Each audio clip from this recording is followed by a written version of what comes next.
E aí, para confirmar isso aqui que eu acabo de falar, eu trago um outro vídeo aqui, ó. Olha quem está aqui. Olha quem está aqui. Irritadinho e vai ter resposta do Rogério Correia, né? Que é o pavor deles, é o Rogério Correia lá na Câmara dos Deputados. O que está acontecendo aqui, ó? Reflexo das pesquisas que saíram dando conta de que a aprovação do Lula subiu 4% nas pesquisas e a aprovação do seu governo teve um acréscimo, um incremento. A base bolsonarista surtou, né? Surtou, e o deputadinho, esse aqui de Minas Gerais, falou um monte de bobagem. Até aqui, vamos adotar aquela prática, né? Vamos deixar sem som, porque a gente corta o som desses proto-fascistinhas, desses mentirosos, desses negacionistas. Enquanto isso, eu vou pedir para vocês aqui, ó, chega deixando a curtida e diga no chat de que cidade vocês estão falando. Isso aqui é muito importante, tem nos ajudado a dar uma goleada no algoritmo, tá, pessoal? Estamos goleando o algoritmo. Vamos ver aqui o que essa figurinha dantesca está falando. Acima de 35 anos, que o cara mais capacitado para poder guiar um país seja o Lula. Isso é inacreditável. Não precisa... Mas é uma paixão, né? É uma paixão pelo Lula, né? Vocês viram que eu botei o áudio e ele falou do Lula. É o Lula, o Lula, o Lula. Eles são apaixonados pelo Lulinha, né? Você que votou no PT e está arrependido, admitir isso publicamente. Só te peço uma coisa, só não cometa o erro novamente. Fique em secreto, não precisa falar com ninguém, mas fique em secreto. Porque é inacreditável que esse cara continue enganando as pessoas aqui no nosso país. Notícia. Gente, acabou de sair a pesquisa dizendo que cresceu a aprovação. E o Nicolas tá, o que ele quer? É o negacionismo, né? É o negacionismo impressionante. Impressionante. É boa hoje, Correia, é boa para o Brasil. Presidente Lula, 54% de aceitação na pesquisa. Ampliou muito. A rejeição diminuiu e 36% considera o governo Lula ótimo e bom. O presidente tinha avisado, o bolsonarista não escuta. Não escuta, não entende, não pensa, só cita o WhatsApp, que eles formulam como fake news e tentam passar isso como verdade. Mas o presidente Lula tinha avisado, vai chegar a hora da colheita, e é o que está acontecendo. E por que o Brasil hoje aplaude o presidente Lula? Nós vamos votar daqui a pouco a reforma tributária. Isso por si só já daria ao presidente Lula um troféu por conseguir reformar a tributação no Brasil, fazendo mais justiça social. Mas olha só, a farmácia popular tem aprovação de 86% da sociedade brasileira. Bolsa Família, aceitação de 80%. Lembra que Bolsonaro dizia que isso era Bolsa Miséria, esmola? 80% de aceitação.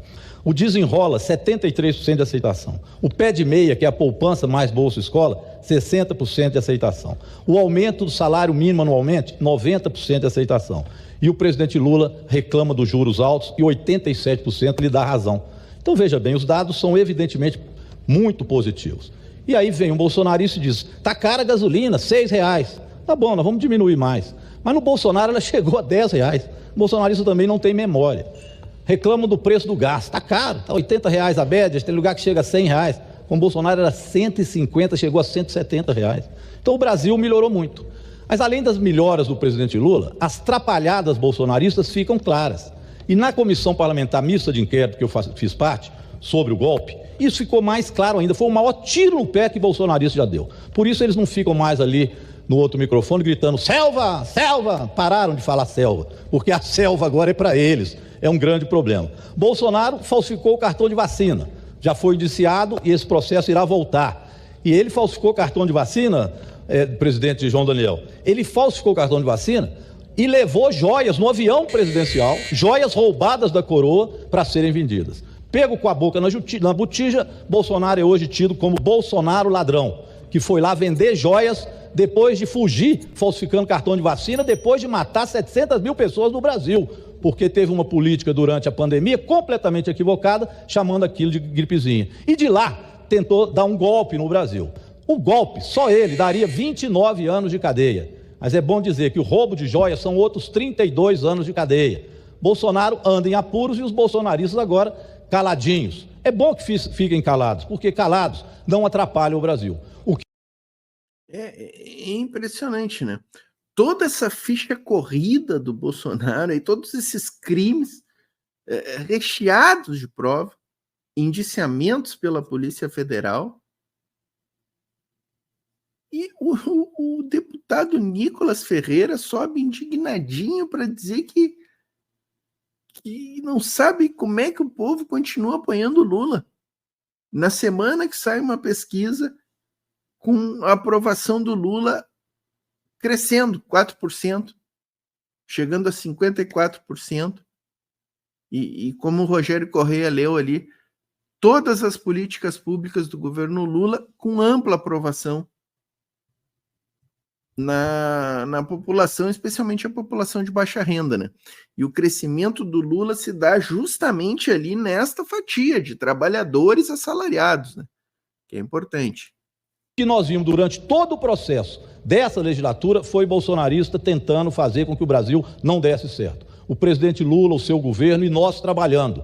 É bom dizer que nós aprovamos aqui Bolsa Família, nós aprovamos o Mais Médico, nós aprovamos um Pronaf bastante fortalecido, nós aprovamos Pé de Meia. Todos esses projetos nós trabalhamos aqui com muito suor e contra os bolsonaristas para aprovar. Agora é hora de colheita. E eu vejo em Belo Horizonte que essa colheita está realmente florescendo e será muito positivo, porque os dados são também positivos na nossa querida Belo Horizonte. Então, pessoal, venho aqui hoje para colocar essas notícias boas do Brasil, mas eu não poderia deixar de repetir o que nós falamos durante o tempo inteiro na CPMI. E eu, aliás, propus a CPI das joias que os bolsonaristas nunca quiseram assinar. Agora está claro, como é que bolsonarista ia assinar uma CPI que ia pregar na testa do presidente Bolsonaro, ladrão, que é hoje o povo brasileiro diz dele. Perfeito, perfeito aí, corte da 247, né? Bolsonaro ladrão, era a notícia até sair a BIM paralela, né? Aí o caso das joias ficou em segundo plano porque a BIM paralela tomou conta do noticiário, né? Tomou conta do noticiário. E falando em noticiário, assim, ó, pessoal, vou trazer duas notícias rápidas para vocês que eu peguei ali no site da Câmara dos Deputados, com duas questões aí que tramitaram ali, noticiazinhas de 1 minuto, rapidamente aqui vamos assistir, ó.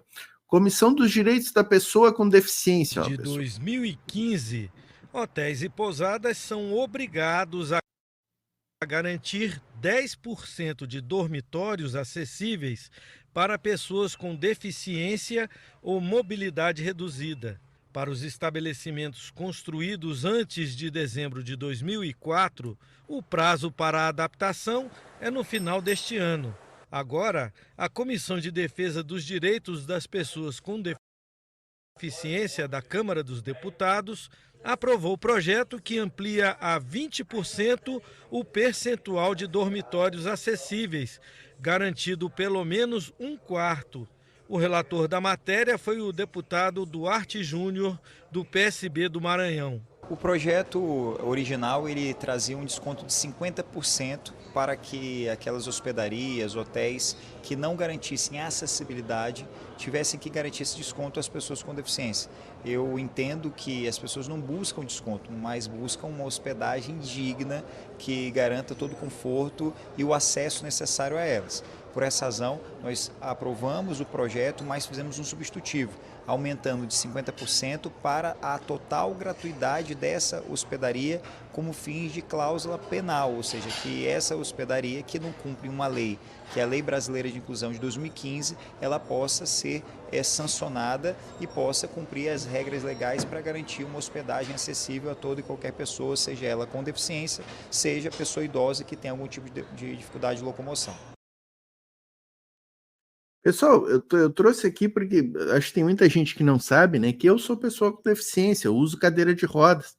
Então, muitas vezes, em viagens aí pelo Brasil, eu já passei por isso, de chegar em hotéis e ter quartos que não estavam adequados para mim, não é? Que a gente fala nessa questão da acessibilidade, né? O que é acessibilidade? Para uma pessoa em cadeira de rodas, ela precisa pelo menos entrar no banheiro. Eu fui em vários hotéis que a minha cadeira de rodas não entrava no banheiro, não passava na porta do banheiro.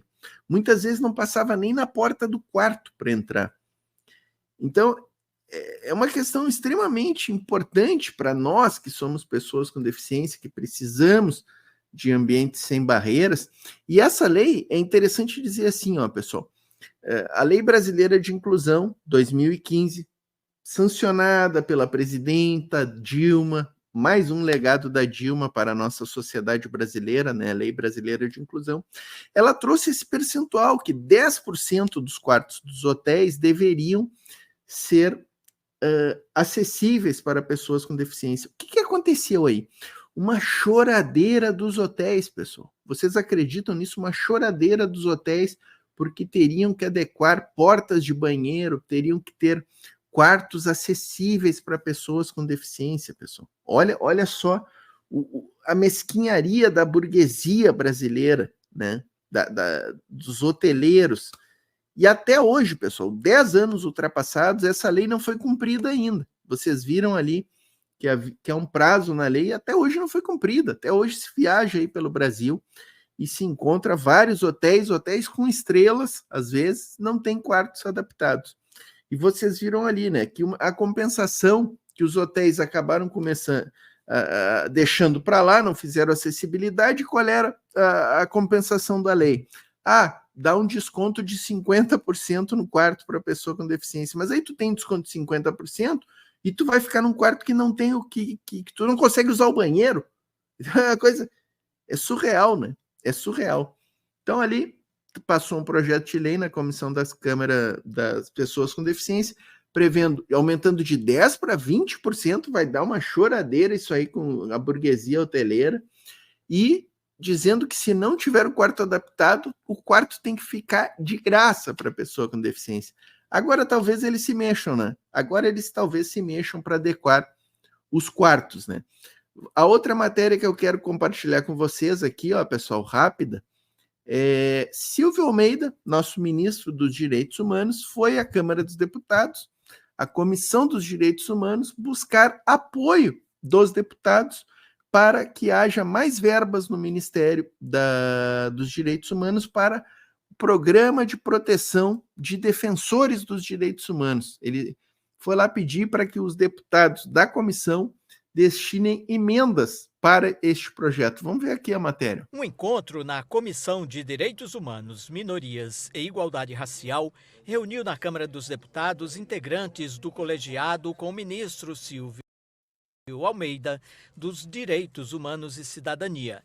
Eles debateram temas discutidos na comissão e ligados à pasta. A deputada Dayana Santos, do PCdoB do Rio Grande do Sul, destacou os principais assuntos incluídos na pauta. O ministro chega aqui com 7 pontos, dentro de uma cartilha já de uma previsão de orçamento e de emendas para um próximo ano, mas chega aqui com 7 pontos que vão da população em situação de rua, criança e adolescente, a organização e a instrumentalização dos conselhos tutelares.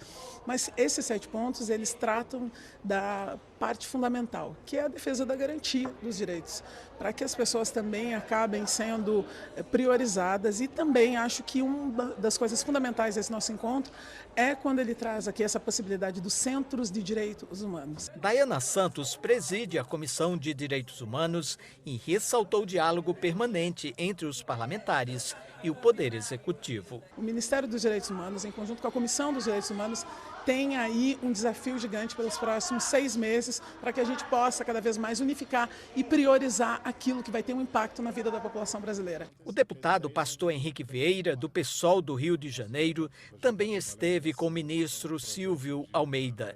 Ele defendeu mais recursos no orçamento da União para o Ministério, além das emendas de comissão e individuais, destinadas à pasta dos Direitos Humanos e Cidadania. Acho que os recursos que estão alocados lá são insuficientes. Veja, um país com muitos dramas, violência de Estado, intolerância religiosa, muitos grupos estigmatizados e vulneráveis, população de rua. Direitos humanos são fundamentais para a promoção de cidadania, sobrevivência e dignidade de tantas pessoas. Esse ministério precisa de mais peso orçamentário para executar políticas públicas que salvam vidas nesse país. Tá aí, portanto, pessoal da esquerda trabalhando, né, pessoal? Pessoal da esquerda trabalhando, pensando em mudar a vida das pessoas, em fazer uma sociedade mais adequada, em políticas públicas, né? O ministro Silvio Almeida ainda Câmara dos Deputados ali conversar, vocês viram quais são os deputados que apareceram ali, né? Pessoal PT, PCdoB, PSOL, Pastor Henrique Vieira do PSOL, a Daiane, aí do PCdoB aqui do Rio Grande do Sul, presidente da Comissão dos Direitos Humanos, né? Enfim, fica bem claro, né, pessoal? Quando a gente busca informação, quando a gente assiste o que está acontecendo lá dentro do Congresso, fica claríssimo, claríssimo, que há uma enorme diferença entre os políticos e que aquele discurso surrado de que político é tudo igual, nenhum político presta, vai por água abaixo quando tu te informa, quando tu busca informação, tu fica sabendo o que está acontecendo ali nos corredores do Congresso, tu vê exatamente a diferença. Tu vê exatamente quem está lá para mentir, quem está lá para destilar ódio, para destruir, para ir contra o Brasil, para negar a verdade, para ir contra a vacina. Fica evidente, pessoal, fica evidente, é só a gente buscar informação, só buscar informação.